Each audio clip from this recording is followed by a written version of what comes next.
Hello friends, என்னட்டு சொல்லிச்சுன்னா வெளிநாட்டில் இருந்து வந்ததுக்கு யூடியூப்பில் என்ன வீடியோ ஷார்ட்கட் ஒன்று அப்டேட் பண்ண இல்லாத காரணம் இருந்தேன்.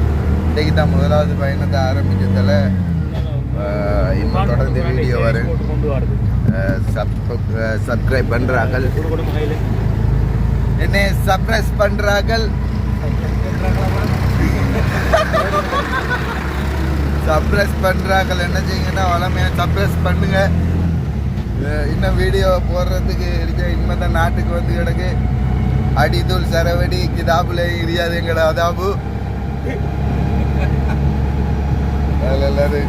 எல்லாரும் சப்ரைஸ் பண்ணி வச்சுக்கலுங்க. இப்போ மோட்டிவேஷன் வீடியோ வராது, ஒன்றும் வராதுன்னு சொல்ல வரல, போடுவேன். இப்போ ட்ராவலிங் வீடியோ தான் வரும். ஏன்னா நாங்கள் எல்லாரும் வந்து சேர்ந்துட்டோம். இவர்தான் எங்கட தலை, இவர்தான் எங்கட கடாக்குமாரு.